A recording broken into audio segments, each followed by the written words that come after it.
ಮೊದಲಿಗೆ breaking news ಬರ್ತಾ ಇದೆ, ನೋಡೋಣ. ಅಯೋಧ್ಯೆ ರಾಮ ಮಂದಿರ ಸ್ಥಳ ವಿವಾದ ಸಂಬಂಧಿಸಿದಂತೆ ಸುಪ್ರೀಂ ಕೋರ್ಟ್ನಲ್ಲಿ ಪಂಚ ನ್ಯಾಯಮೂರ್ತಿಗಳು ಇವತ್ತಿಂದ ವಿಚಾರಣೆ ಸ್ಟಾರ್ಟ್ ಮಾಡ್ತಾರೆ ಅಂತ ಹೇಳಲಾಗ್ತಾ ಇತ್ತು. ಆದ್ರೆ ಇವತ್ತಿಂದ ವಿಚಾರಣೆಯನ್ನ ಸ್ಟಾರ್ಟ್ ಮಾಡಲ್ಲ. ಈ ವಿಚಾರಣೆ ಜನವರಿ 29ಕ್ಕೆ ಮುಂದೂಡಲಾಗಿದೆ ಅನ್ನುವಂತಹ ಬ್ರೇಕಿಂಗ್ ಅಪ್ಡೇಟ್ಸ್ ಸದ್ಯಕ್ಕೆ ನಮಗೆ ಲಭ್ಯವಾಗ್ತಾ ಇದೆ. ಅಯೋಧ್ಯೆ ರಾಮ ಮಂದಿರ ಸ್ಥಳ ವಿವಾದ ಸಂಬಂಧಿಸಿದಂತೆ ಜನವರಿ 29ಕ್ಕೆ ಮುಂದಿನ ವಿಚಾರಣೆ ನಿಗದಿ ಮಾಡಿದೆ ಸುಪ್ರೀಂ ಕೋರ್ಟ್ ಅನ್ನುವಂತಹ ಅಪ್ಡೇಟ್ ಸಿಗ್ತಾ ಇದೆ. ವಿಚಾರಣೆ ದಿನಾಂಕ ನಿಗದಿ ಮಾಡಿದೆ ಸಂವಿಧಾನಿಕ ಪೀಠ. ಜನವರಿ 29ರಂದು ವಿಚಾರಣೆ ನಡೆಯುತ್ತೆ. ಸುಪ್ರೀಂ ಕೋರ್ಟ್ನ ಪಂಚ ನ್ಯಾಯಮೂರ್ತಿಗಳ ಸಂವಿಧಾನಿಕ ಪೀಠದಿಂದ ವಿಚಾರಣೆ ನಡೆಯುತ್ತೆ. ಇಂದಿನಿಂದ ಅಯೋಧ್ಯೆ ವಿವಾದ ಕುರಿತು ಅರ್ಜಿಗಳ ವಿಚಾರಣೆಯನ್ನ ಶುರು ಮಾಡಲ್ಲ ಅನ್ನುವಂತಹ ಮಾಹಿತಿ ಮುಖ್ಯ ನ್ಯಾಯಮೂರ್ತಿ ರಂಜನ್ ಗೊಗೊಯ್ ನೇತೃತ್ವದ ಸಾಂವಿಧಾನಿಕ ಪೀಠದಿಂದ ಈ ಸ್ಪಷ್ಟನೆ ಇವತ್ತು ಸಿಕ್ಕಿದೆ. ಈ ನಡುವೆ ಸಾಂವಿಧಾನಿಕ ಪೀಠದಿಂದ ಹಿಂದೆ ಸರಿದಿದ್ದಾರೆ ನ್ಯಾಯಮೂರ್ತಿ ಯು ಲಲಿತ್ ಅನ್ನುವಂತಹ ಮಾಹಿತಿ ಮುಖ್ಯ ನ್ಯಾಯಮೂರ್ತಿ ರಂಜನ್ ಗೊಗೊಯ್ ಅವರಿಗೆ ತಿಳಿಸಿ ಅವರು ವಿಚಾರಣೆಯಿಂದ ಯು ಲಲಿತ್ ಅವರು ವಿಚಾರಣೆಯಿಂದ ಹಿಂದೆ ಸರಿದಿದ್ದಾರೆ ಅನ್ನುವಂತಹ ಅಪ್ಡೇಟ್ಸ್ಗಳು ಸದ್ಯಕ್ಕೆ ನಮಗೆ ಸಿಗ್ತಾ ಇದೆ. ಇವತ್ತಿಂದ ಅರ್ಜಿಗಳ ವಿಚಾರಣೆ ನಡೆಯುತ್ತೆ ಅಂತ ಹೇಳಲಾಗ್ತಾ ಇತ್ತು. ಆದ್ರೆ ವಿಚಾರಣೆ 29ಕ್ಕೆ ಮುಂದೂಡಿಕೆ ಆಗಿದೆ ಅನ್ನುವಂತಹ ಮಾಹಿತಿ ಲಭ್ಯವಾಗ್ತಾ ಇದೆ. ಓಕೆ, ಹೆಚ್ಚಿನ ಅಪ್ಡೇಟ್ಸ್ ಪಡ್ಕೊಳ್ಳೋಣ ನಮ್ಮ ಪ್ರತಿನಿಧಿ ಬದ್ರುದ್ದೀನ್ ಅವರಿಂದ. ಬದ್ರುದ್ದೀನ್, ಇವತ್ತೇ ವಿಚಾರಣೆ ಸ್ಟಾರ್ಟ್ ಆಗುತ್ತೆ ಅನ್ನುವಂತಹ ಮಾಹಿತಿ ಇತ್ತು, ಆದ್ರೆ ವಿಚಾರಣೆ ಮುಂದೂಡಿಕೆ ಆಗಿದೆ 29ಕ್ಕೆ. ಇನ್ನು ಏನೆಲ್ಲ ಅಪ್ಡೇಟ್ಸ್ಗಳು ಸಿಗ್ತಾ ಇದೆ? ಸಭಾ ಏನು ಅಯೋಧ್ಯೆ ರಾಮ ಮಂದಿರ ನಿರ್ಮಾಣ ವಿಚಾರದಲ್ಲಿ ಅಲ್ಲಿ ವಿವಾದ ಬಗ್ಗೆ ವಿಚಾರಣೆ ಆದಷ್ಟು ಬೇಗ ಆರಂಭ ಆಗತ್ತೆ, ತ್ವರಿತವಾಗಿ ವಿಚಾರಣೆ ಪೂರ್ಣಗೊಳಿಸಿ ತೀರ್ಪು ಬರುತ್ತೆ ಅನ್ನೋ ನಿರೀಕ್ಷೆ ಈಗ ಮತ್ತೆ ಹುಸಿ ಆಗ್ತಾ ಇದೆ. ಯಾಕೆಂತ ಹೇಳಿದ್ರೆ ಮತ್ತೆ ಅದು ವಿಳಂಬದ ಮೇಲೆ ವಿಳಂಬನೆ ಆಗ್ತಾನೆ ಹೋಗ್ತಾ ಇದೆ. ಇವತ್ತು ಏನು ಪಂಚಪೀಠ ರಚನೆ ಆಗಿತ್ತು, ಮುಖ್ಯ ನ್ಯಾಯಮೂರ್ತಿ ರಂಜನ್ ಗೊಗೊಯ್ ನೇತೃತ್ವದ ಏನ್ ಪಂಚಪೀಠದಿಂದ ನ್ಯಾಯಮೂರ್ತಿ ಯು ಲಲಿತ್ ಅವರು ಹೊರಬರ್ಲಿಕ್ಕೆ ತೀರ್ಮಾನ ಮಾಡಿದ್ದಾರೆ. ಯಾಕೆಂತ ಹೇಳಿದ್ರೆ 94ರಲ್ಲಿ ಅಂದಿನ UP ಮುಖ್ಯಮಂತ್ರಿ ಆಗಿದ್ದಂತ ಕಲ್ಯಾಣ್ ಸಿಂಗ್ ಪರವಾಗಿ ನಾನು ವಾದ ಮಂಡಿಸಿದ್ದೆ ನ್ಯಾಯಾಲಯದಲ್ಲಿ. ಹಾಗಾಗಿ ನಾನು ಈ ಪ್ರಕರಣದಲ್ಲಿ ವಿಚಾರಣೆ ನಡೆಸುವುದಿಲ್ಲ, ಹಾಗಾಗಿ ನನ್ನ ಪೀಠದಿಂದ ನಾನು ಹೊರಬರ್ತೇನೆ ಅಂತ ಹೇಳಿದ ಹಿನ್ನೆಲೆಯಲ್ಲಿ ಇವತ್ತು ಮತ್ತೆ ಮುಖ್ಯ ನ್ಯಾಯಮೂರ್ತಿ ರಂಜನ್ ಗೊಗೊಯ್ ಅವರು ಶೀಘ್ರದಲ್ಲೇ ಮತ್ತೆ ನಾನು ಹೊಸದಾಗಿ ಪೀಠನವನ್ನ ರಚನೆ ಮಾಡಿ ಮತ್ತೆ ಜನವರಿ 29 ವಿಚಾರಣೆ ಮಾಡೋದಾಗಿ ಘೋಷಣೆ ಮಾಡಿ ಮುಂದಕ್ಕೆ ಹಾಕಿದ್ದಾರೆ. ಹಾಗಾಗಿ ಈ ಇವತ್ತಿನ ಮಟ್ಟಿಗೆ ವಿಚಾರಣೆ ಮುಂದಕ್ಕೆ ಹೋಗಿದೆ. ಜನವರಿ ಹೊಸ ಪೀಠ ರಚನೆ ಆದ ನಂತರ ಜನವರಿ 29ರಿಂದ ವಿಚಾರಣೆ ಆರಂಭವಾಗುವಂತದ್ದು. ಸಭಾ ಓಕೆ, ಇವಾಗ ಮಗದೊಮ್ಮೆ ಹೊಸ ಪೀಠ, ಹೊಸ ಪಂಚ ನ್ಯಾಯಮೂರ್ತಿಗಳ ಪೀಠ ಮಗದೊಮ್ಮೆ ಬದ್ರುದ್ದೀನ್. ಹೌದು ಸಭಾ, ಅದಕ್ಕಾಗಿ ಮುಂದಕ್ಕೆ ಹಾಕಿರುವಂತದ್ದು.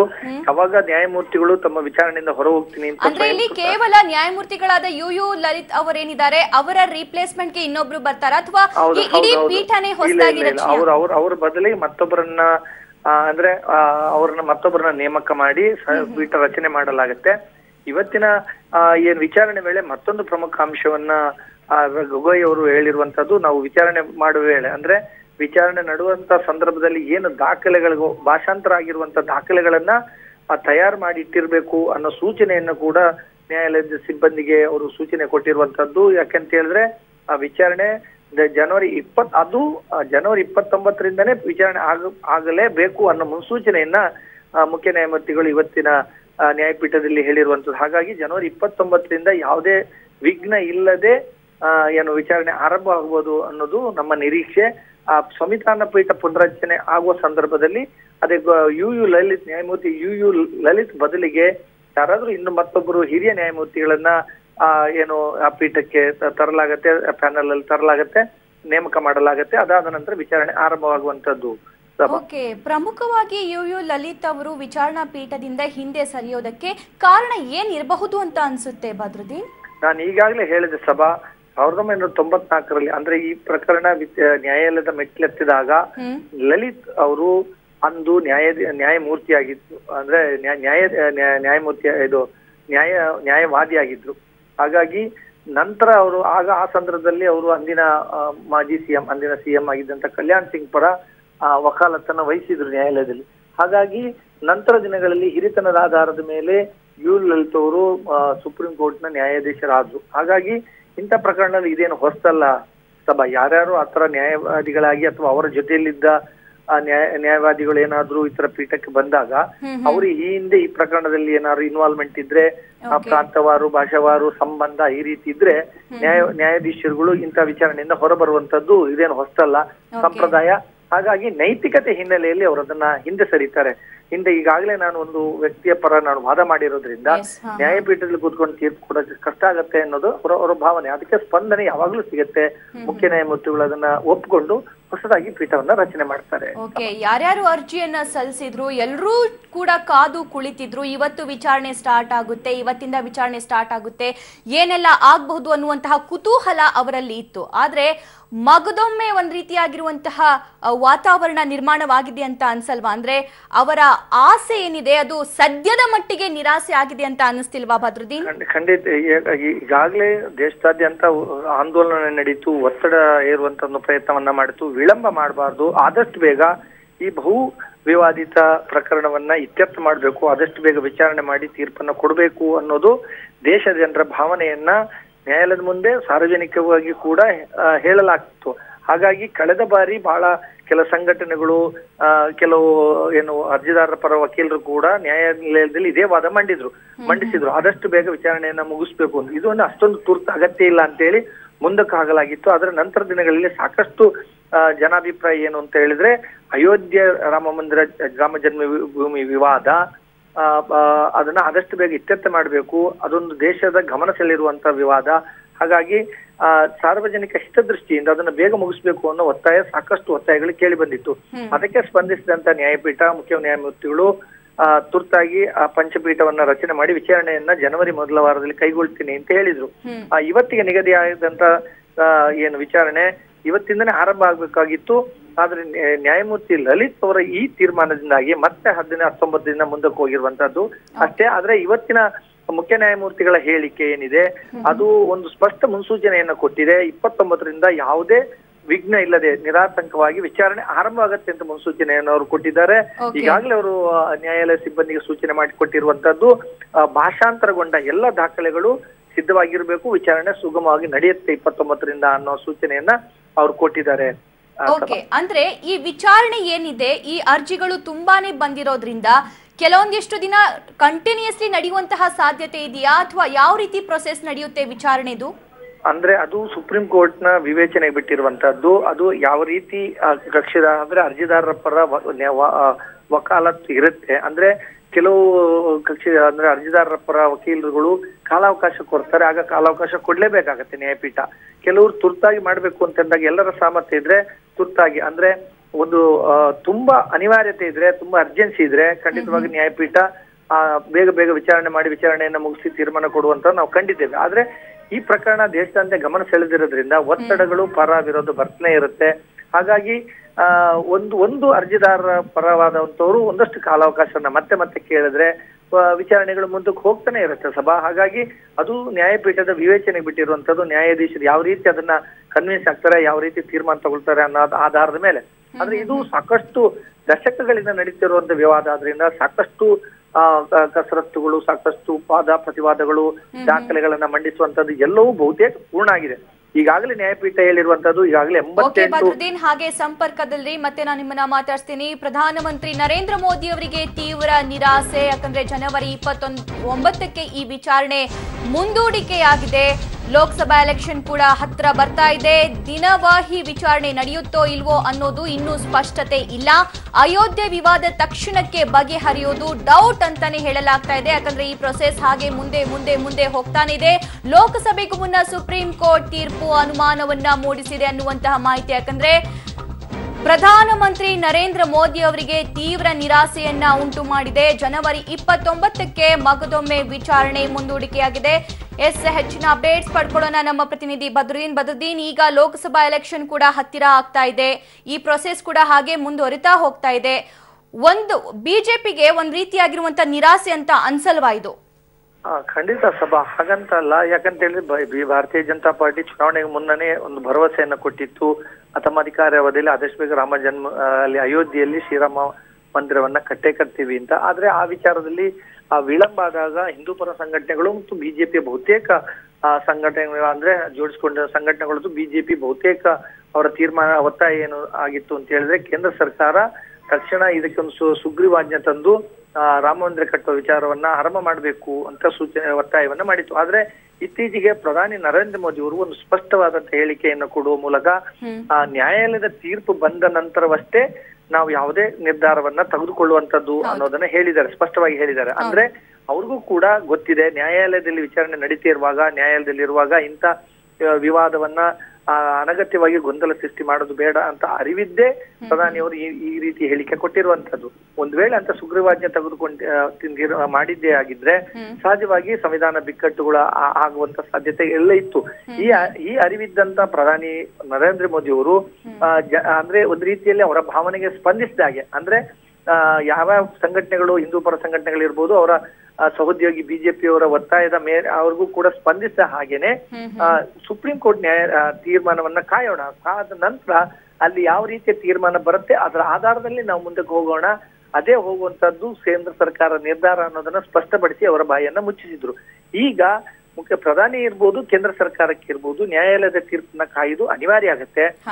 ಒಂದು ಪ್ರಕರಣ ನ್ಯಾಯಾಲಯದಲ್ಲಿ ಇದ್ದಾಗ ಅದು ಇತ್ಯರ್ಥ ಆಗುವವರೆಗೂ ಮಧ್ಯೆ ತೀರ್ಮಾನ ಕೈಗೊಳ್ಳುವುದು ಸಮಸ್ಯೆನೇ ಆಗತ್ತೆ, ನ್ಯಾಯಾಲಯದ ಒಂದು ರೀತಿಯಲ್ಲಿ ಉಲ್ಲಂಘನೆ ಆಗತ್ತೆ. ಹಾಗಾಗಿ ಅಂತ ಒಂದು ತೀರ್ಮಾನಕ್ಕಾಗಿ ಅವ್ರು ಕಾಯಲೇಬೇಕಾಗತ್ತೆ. ತೀರ್ಪು ಬಂದ ನಂತರ ಯಾವ ರೀತಿ ಇರುತ್ತೆ ತೀರ್ಪು, ಅದರ ಆಧಾರದಲ್ಲಿ ಮುಂದಿನ ಹೆಜ್ಜೆಯನ್ನ ಕೇಂದ್ರ ಸರ್ಕಾರ ಇಡುತ್ತೆ ಅನ್ನೋದನ್ನ ಈಗಾಗಲೇ ಸ್ಪಷ್ಟಪಡಿಸಿದೆ. ಆದ್ರೆ ಮೋದಿಯವರ ಭರವಸೆ ಬಹುತೇಕ ಹಿಂದೂ ಪರ ಸಂಘಟನೆಗಳಿಗೆ ಸಮಾಧಾನ ತಂದಿದ್ರು ಕೂಡ ಕೆಲವರಿಗಂತೂ ಬೇಸರ ಇದ್ದೇ ಇದೆ. ಯಾಕಂತ ಹೇಳಿದ್ರೆ ಇದು ಎಲೆಕ್ಷನ್ ಕೊನೆಯ ಸಂದರ್ಭದಲ್ಲಿ, ಅಂದ್ರೆ ಚುನಾವಣೆ ಹತ್ರ ಬರ್ತಾ ಇದ್ದಂಗೆ ಈ ರೀತಿ ಒಂದು ಹೇಳಿಕೆ ಅಗತ್ಯ ಇರ್ಲಿಲ್ಲ ಅನ್ನೋದು ಕೂಡ ಅಪಸ್ವರ ಕೂಡ ಇದೆ. ಅದನ್ನ ಪ್ರತಿಪಕ್ಷಗಳು ಕೂಡ ಟೀಕೆ ಮಾಡ್ಕೊಂಡೇ ಬರ್ತಾ ಇದ್ದಾವೆ. ಆದ್ರೆ ಈಗ ನಾವೆಲ್ಲರೂ ದೇಶವಾಸಿಗಳೆಲ್ಲರೂ ಕೂಡ ಸುಪ್ರೀಂ ಕೋರ್ಟ್ ನ ತೀರ್ಪನ್ನೇ ಎದುರು ನೋಡ್ತಾ ಇರುವಂತದ್ದು. ಸುಪ್ರೀಂ ಕೋರ್ಟ್ ಇಂದ ಒಂದು ಪೂರಕವಾದ ತೀರ್ಪು ಬಂದೇ ಬರುತ್ತೆ ಅಂತ ಎಲ್ಲ ನಾಗರಿಕರ ನಿರೀಕ್ಷೆ. ಹಾಗಾಗಿ ತೀರ್ಪು ಬಂದ ನಂತರವಷ್ಟೇ ಯಾವುದೇ ಒಂದು ಹೆಜ್ಜೆಯನ್ನ ತೆಗೆದುಕೊಳ್ಳುವುದು ಅನಿವಾರ್ಯ ಆಗುತ್ತೆ. ಹಾಗಾಗಿ ಚುನಾವಣಾ ಅಸ್ತ್ರವಾಗಿ ಮಗದೊಂದು ಬದ್ರುದ್ದೀನ್, ತುಂಬಾ ಜನ ಈ ನ್ಯಾಯಾಲಯ ಏನ್ ತೀರ್ಪು ನೀಡುತ್ತೆ ಅನ್ನೋದು ಗೊತ್ತಾಗಲ್ಲ. ಅಂದ್ರೆ ಜನಸಾಮಾನ್ಯರಿಗೆ ಈ ತೀರ್ಪನ್ನ ನ್ಯಾಯಾಲಯ ನೀಡಿದೆ ಅನ್ನುವಂತಹ ಅಂಶ ಅಷ್ಟರ ಮಟ್ಟಿಗೆ ಗೊತ್ತಾಗಲ್ಲ. ಬಟ್ ಡೈರೆಕ್ಟ್ ಅವರು ಬ್ಲೇಮ್ ಮಾಡೋದು ಸರ್ಕಾರದ ಮೇಲೆ ಬ್ಲೇಮ್ ಮಾಡ್ತಾರೆ. ಇವಾಗ ಪ್ರೆಸೆಂಟ್ ಅದು ಒಂದ್ ರೀತಿ ಹಿನ್ನಡೆ ಅಂತಾನೆ ಅನ್ಸಲ್ವಾ? ಅಂದ್ರೆ ಇಷ್ಟೊಂದು ಡಿಲೇ ಆಗ್ತಾ ಇರೋದು ನೋಡಿದ್ರೆ, ಮತ್ತೊಮ್ಮೆ ಇವಾಗ ಎಲೆಕ್ಷನ್ ಬೇರೆ ಬರ್ತಾ ಇದೆ, ಇದನ್ನೆಲ್ಲ ನೋಡಿದ್ರೆ ಒಂದ್ ರೀತಿ ಜನರಿಗೂ ಕೂಡ ಒಂದ್ ರೀತಿ ನಿರಾಸೆ ಅಂತ ಅನ್ಸಲ್ವಾ? ಅಂದ್ರೆ ಅವರಿಗೆ ನಂಬಿಕೆ ಹೋಗ್ತಾ ಇದೆ ಅಂತ ಅನ್ಸಲ್ವಾ? ಬಿಜೆಪಿಯನ್ನು ದೂಷಿಸುವ ಮತ್ತು ಟೀಕಿಸುವ ಮತ್ತು ಅವರ ವಿರೋಧಿಗಳಿಗೆ ಎಲ್ಲರ ಅಸ್ತ್ರ ಏನು ಅಂತ ಹೇಳಿದ್ರೆ, ಬಿಜೆಪಿ ರಾಮ ಮಂದಿರ ನಿರ್ಮಾಣ ವಿಚಾರದಲ್ಲಿ ಕೊಟ್ಟ ಮಾತನ್ನು 2 ಸಲ ಅದು ವಿಳಂಬ ಮಾಡ್ತಾ ಇದೆ, ಚುನಾವಣೆ ಅಸ್ತ್ರವಾಗಿ ಬಳಸ್ಕೊಳ್ತಾ ಇದೆ ಅಂತ. ಆದ್ರೆ ತಾಂತ್ರಿಕವಾಗಿ ಹಾಗೆ ಮಾಡ್ಲಿಕ್ಕೆ ಆಗದಿಲ್ಲ. ಒಂದು ರಾಜಕೀಯ ಪಕ್ಷವಾಗಿರ್ಬೋದು, ಒಂದು ಸರ್ಕಾರ ಇರ್ಬೋದು, ಒಂದು ಪ್ರಕರಣ ನ್ಯಾಯಾಲಯದಲ್ಲಿ ಇದ್ದಾಗ ಜನರನ್ನ ಮೆಚ್ಚಿಸ್ಲಿಕ್ಕಾಗಿ ಯಾವುದೋ ಒಂದು ತೀರ್ಮಾನ ಕೈಗೊಳ್ಳಿಕ್ಕೆ ಹೋದಿದ್ದೆ ಆದ್ರೆ ಸಂವಿಧಾನ ಬಿಕ್ಕಟ್ಟಾಗತ್ತೆ. ಏನೋ ಒಂಥರ ನ್ಯಾಯಾಲಯದಕ್ಕೆ ವ್ಯತಿರಿಕ್ತವಾಗಿ ನಡ್ಕೊಂಡಂಗ ಆಗತ್ತೆ. ಹಾಗಾಗಿ ಅಂತ ರಿಸ್ಕ್ ಅನ್ನ ತೆಗೆದುಕೊಳ್ಳಿಕ್ಕೆ ಯಾರು ಹೋಗುದಿಲ್ಲ. ಆದ್ರೆ ಜನಾಭಿಪ್ರಾಯಕ್ಕೆ ಮನ್ನಣೆ ಕೊಡ್ಲೇಬೇಕಾಗತ್ತೆ. ದೇಶದ ಬಹುಸಂಖ್ಯಾತ ಅಂದ್ರೆ ಹಿಂದೂ ಪರ ಸಂಘಟನೆಗಳು, ಬಹುತೇಕ ಬಿಜೆಪಿ ಬೆಂಬಲಿತ ಸಂಘಟನೆಗಳು, ಬಿಜೆಪಿ ಮತ್ತು ಹಿಂದೂ ಪರ ಬಹುತೇಕ ಸಂಘಟನೆಗಳು ಆದಷ್ಟು ಬೇಗ ಆಗ್ಬೇಕು ಅಂತ ಹೇಳ್ತಾ ಇದ್ರೆ, ಅದನ್ನ ವಿರೋಧಿಸುವ ಅಂದ್ರೆ ಇನ್ನಿತರ ಸಂಘಟನೆಗಳವರೆಲ್ಲ, ಬಿಜೆಪಿ ವಿರೋಧಿ ಸಂಘಟನೆಗಳು ಎಲ್ಲರೂ ಏನ್ ಹೇಳುವಂತದ್ದು ಅಂದ್ರೆ ನ್ಯಾಯಾಲಯದ ತೀರ್ಪನ್ನ ಕಾಯ್ಬೇಕಾಗತ್ತೆ.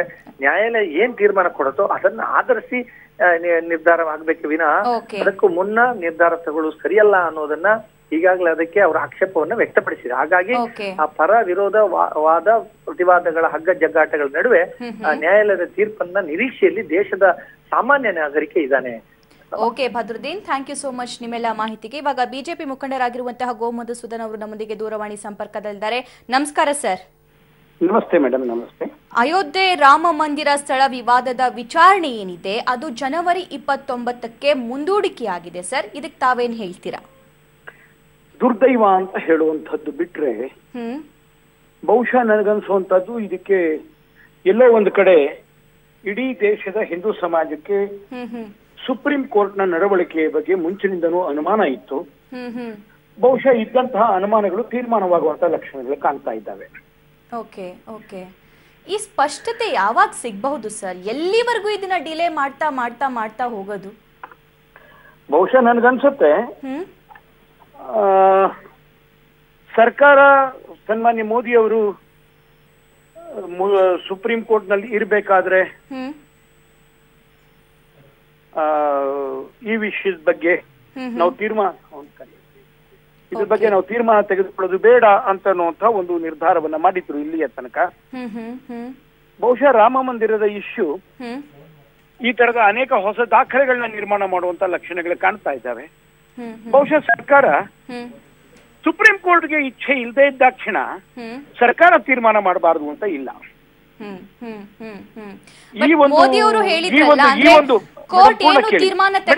ಪೂರ್ಣ ಕೇಳಿಸ್ಕೊಳ್ಳಿ ಮೇಡಮ್, ಪೂರ್ಣ ಕೇಳಿಸ್ಕೋಬೇಕು ಮಾತಾಡ್ಬೇಕಾದ್ರೆ. ಹೇಳಿ ಸರ್, ಹೇಳಿ ಸರ್. ಏನಂದ್ರೆ ಈ ವಿಷಯ ಎಲ್ಲೋ ಒಂದು ಕಡೆ ನ್ಯಾಯಾಂಗಕ್ಕೂ ಮತ್ತು ಪಾರ್ಲಿಮೆಂಟ್ಗೂ ಬಹಳ ದೊಡ್ಡದಾದಂತ ಒಂದು ಸಂಘರ್ಷವನ್ನ ನಿರ್ಮಾಣ ಮಾಡುವಂತ ಸಾಧ್ಯತೆ ಆಗಬಹುದು. ಯಾವುದನ್ನ ಪ್ರಜಾಪ್ರಭುತ್ವದಿಂದ ಎಲೆಕ್ಟ್ ಆಗಿರುವಂತ ಸರ್ಕಾರ ಪ್ರಯಾರಿಟಿ ಅಂತ ಹೇಳುತ್ತೆ, ಅದು ಸುಪ್ರೀಂ ಕೋರ್ಟ್ಗೆ ಪ್ರಯಾರಿಟಿ ಅಲ್ಲ ಅಂತ ಅನ್ನೋ ಹಾಗಿತ್ತು ಅಂತಂದ್ರೆ ಯಾರ ಮಾತು ಫೈನಲ್ ಆಗ್ಬೇಕು? ಪ್ರಜಾಪ್ರಭುತ್ವದಿಂದ ಆಯ್ಕೆಯಾದಂತಹ ಸರ್ಕಾರದ ಮಾತು ಫೈನಲ್ ಆಗ್ಬೇಕಾ ಅಥವಾ ನ್ಯಾಯಾಂಗದ ಮಾತು ಫೈನಲ್ ಆಗ್ಬೇಕಾ? ಇದು ಕಾನೂನಿನ ವಿಷಯ ಅಲ್ಲ, ಇದು ಸಂವಿಧಾನದ ವಿಷಯ ಅಲ್ಲ, ಇದು ಪ್ರಯಾರಿಟಿಯ ವಿಷಯ ಆಯ್ತು ಅಂತಂದ್ರೆ 68 ವರ್ಷಗಳಿಂದ ಈ ದೇಶದಲ್ಲಿ ಸುಪ್ರೀಂ ಕೋರ್ಟ್ ನಲ್ಲಿ ಬೇರೆ ಬೇರೆ ನ್ಯಾಯಾಲಯಗಳಲ್ಲಿ ಬಂದಿರುವಂತಹ ವಿಷಯ ಇದು ನನಗೆ ಪ್ರಯಾರಿಟಿ ಅಲ್ಲ ಅಂತ ಹೇಳಿ ಸುಪ್ರೀಂ ಕೋರ್ಟ್ ಹೇಳಕ್ಕೆ ಶುರು ಮಾಡ್ತು ಅಂತಂದ್ರೆ ಬಹುಶಃ ನನಗನ್ಸುತ್ತೆ ಸುಪ್ರೀಂ ಕೋರ್ಟಿನ ಆ ಒಂದು ನಿರ್ಧಾರದ ಹಿಂದೆ ಬಹುಸಂಖ್ಯಾತ ಸಮಾಜಕ್ಕೆ ಅನೇಕ ಅನುಮಾನಗಳು ಕಾಡ್ಲಿಕ್ಕೆ ಪ್ರಯಾರಿಟಿ ಇಲ್ಲ ಅಂತ ಎಲ್ಲಿ ಹೇಳ್ತಾ ಇದೆ ಸರ್? ಅಂದ್ರೆ ವಿಚಾರಣೆಯನ್ನ ಕಳೆದ ಬಾರಿನೇ ಹೇಳಿದ್ರಲ್ಲ ಪ್ರಯಾರಿಟಿ ಇಲ್ಲ ಅಂತ. May be January, may be February, may be March, it is not A priority before the supreme court. ಇವಾಗ ಜನವರಿ 29ಕ್ಕೂ ತೀರ್ಪು ಬರುತ್ತೋ ಇಲ್ವೋ ಅನ್ನೋದು ಕೂಡ ಅನುಮಾನ ಅಲ್ಲ. ಅವ್ರು ಹೇಳಿರೋ ಪ್ರಕಾರ ಇವತ್ತಿನ ತೀರ್ಮಾನದ ರೀತಿ ಜನವರಿ 29ಕ್ಕೆ ತೀರ್ಪಲ್ಲಿ ಮೇಡಮ್, ಈಗ ಲಲಿತ್ ಅವ್ರನ್ನ ಅವರು ಹಿಂದೆ ಒಂದು ಕೇಸ್ ನಲ್ಲಿ ಕಲ್ಯಾಣ್ ಸಿಂಗ್ ಅವ್ರ ಪರವಾಗಿ ವಾದ ಮಾಡಿದ್ರು, ಅವರು ವಕೀಲರಾಗಿದ್ರು ಅನ್ನೋ ಕಾರಣಕ್ಕೋಸ್ಕರವಾಗಿ 20 ವರ್ಷಗಳ ಹಿಂದಿನ ವಿಷಯವನ್ನ ಎತ್ತಿ ಅವರು ಈ ಒಂದು ಪೀಠದಲ್ಲಿ ಕೂತ್ಕೋಬಾರದು ಅಂತ ಹೇಳಿ ಅಬ್ಜೆಕ್ಷನ್ ತೆಗೆದ್ರು. ಲಲಿತ್ ಅವರು ಗೌರವಾನ್ವಿತವಾಗಿ ಆಯ್ತು ಬೇಡ ನಾನು ಕೂತ್ಕೊಳ್ಳೋದಿಲ್ಲ ಅಂತ ಹೇಳಿ ಹಿಂದೆ ಸರಿದ್ರು. ಹಾಗಾಗಿ ಈಗ ಮತ್ತಿನ್ನೊಮ್ಮೆ ಪೀಠ ಪುನರ್ಘಟಿತವಾಗಬೇಕಾಗತ್ತೆ. ಈ ಪುನರ್ಘಟನೆ ಮಾಡುವಂತ ಕೆಲಸವನ್ನ ಒಂದು ದಿನದಲ್ಲಿ ಮಾಡಬಹುದು, ಅರ್ಧ ಗಂಟೆ ಒಳಗೆ ಮಾಡಬಹುದು, 10 ನಿಮಿಷದಲ್ಲಿ ಮಾಡಬಹುದು. ಸುಪ್ರೀಂ ಕೋರ್ಟ್ ರಾತ್ರಿ ನಿಮಗೆ ಯಾವನೋ ಒಬ್ಬ ದೇಶದ್ರೋಹಿಯ ಪರವಾಗಿ ಅರ್ಧರಾತ್ರಿಯಲ್ಲಿ ನೀವು ಕೂತ್ಕೋತೀರಿ ಅಂತನೋ ಹಾಗಿತ್ತು ಅಂತಂದ್ರೆ ಈ ಅಯೋಧ್ಯೆ ವಿಷಯದ ಬಗ್ಗೆ ಅಯೋಧ್ಯೆ ಇಶ್ಯೂ ಏನಿದೆ ಒಂದು ಜಟಿಲ ಸಮಸ್ಯೆ. ಅಂದ್ರೆ 15 ನಿಮಿಷ 10 ನಿಮಿಷದಲ್ಲಿ ಹೊಸ ಪೀಠವನ್ನ ರಚನೆ ಮಾಡೋದಕ್ಕೆ ಹೇಗ್ ಸಾಧ್ಯ ಆಗುತ್ತೆ? ಯಾಕಾಗಲ್ಲ ಅಂತ ನಾನು ಹೇಳ್ತಾ ಇರೋದು, ಪ್ರಶ್ನೆ ನಾನು ಹೇಳ್ತಾ ಇರುವಂತದ್ದು. ಈಗ ಲಲಿತ್ ಅವರು ಬಂದಿರೋ ಬದಲಿಗೆ ಇನ್ನೊಬ್ಬರನ್ನ ಸೇರಿಸ್ಬೇಕಾಗ್ತೇನೆ. ನಿಮ್ಮ ಹತ್ರ 29 ಜನ 30 ಜನ ಜಡ್ಜ್ಗಳಿದ್ದಾರಲ್ಲ, ತಕ್ಷಣ ಅವರನ್ನ ಸೇರಿಸ್ಕೊಳ್ಳಕ್ಕಾಗಲ್ಲ, ಅದಕ್ಕೆ ಒಂದಿಷ್ಟು ಟೈಮ್ ಬೇಕು. ಟೈಮ್ ನಂತರ ಮೇಡಮ್ ನಾನು ಒಂದು ಹೇಳ್ತಾ ಇರೋದು ಕೇಳಿ sir. Where there is a will there is a way, where there is no will there is no way. Okay ಹಾಗಾದ್ರೆ ನಂಬಿಕೆ ಕೂಡ ಕಳ್ಕೊಳ್ತಾ ಇದ್ದೀವಿ ಅಂತ ಹೇಳ್ತಾ ಇದ್ದೀರಾ ಇಂಡೈರೆಕ್ಟ್ಲಿ?